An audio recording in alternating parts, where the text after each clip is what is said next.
The Gameboy DMG104, a custom-built hybrid consisting of parts from a Gameboy DMG Original, a Gameboy Advance SP, and internals from a DS Lite, all mashed together.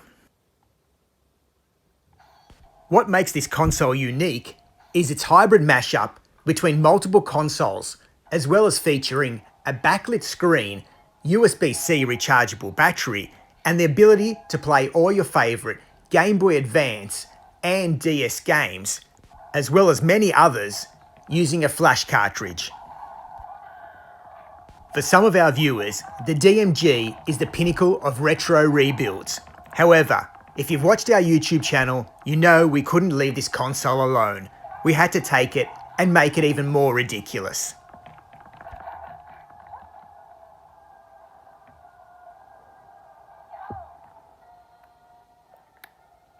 It first starts with the all-time classic Soundboy amplified speaker for the original Game Boy DMG.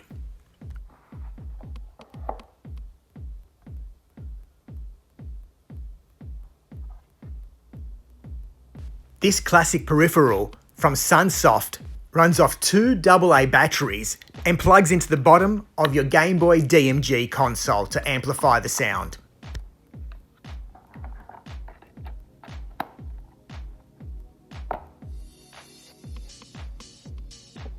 But of course, the amplified speaker just wasn't enough, so we decided to add a Game Genie Pro 2.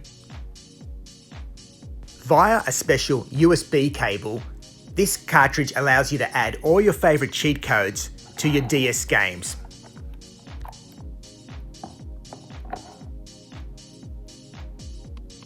And what better game to use than a copy of Pokémon Mystery Dungeon?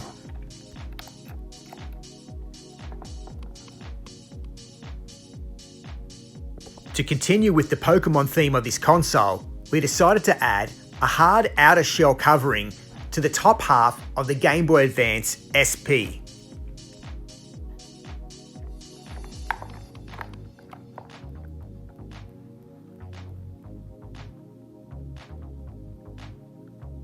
But of course, we couldn't stop there. Continuing with the game cheating devices, we added a Magic Editor 3 to the Game Boy Advance cartridge slot of this console. Similar to the Game Genie, this device enables cheats through the use of codes added to the cartridge. But of course, what retro console wouldn't be complete without the iconic Gamester 3-in-1 Game Boy Advance cartridge selector? This peripheral simply plugs in to the cartridge slot of your Game Boy Advance, as well as three of your favourite cartridges, and simply using the toggle switch on the side to rotate through games. The first and somewhat easy selection of cartridges for this console came in the form of Pokémon Pinball for Game Boy Advance.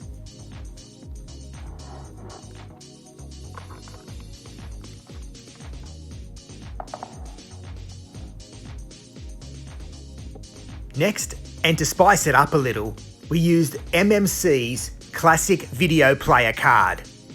This cartridge was purely available for the Japanese market and allowed consumers to play their favourite cartoon series on their Game Boy. In this instance, we couldn't go past the all-time classic of Detective Conan.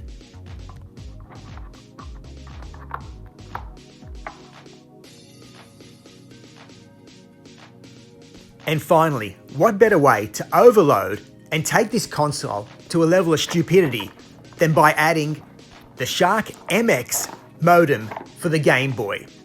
In the form of a dial-up modem, and with the use of a prepaid internet carrier, you could access the internet on your Game Boy. This device also had a memo pad, a notepad, an address book, and allowed you to access your emails. You may all be thinking, how big is this console? Well, overall, it measures just over a foot in length and weighs just over 700 grams, which is the equivalent to about 1.5 pounds, making it a truly portable console that can fit in your pocket and can compete with the boombox from the 80s.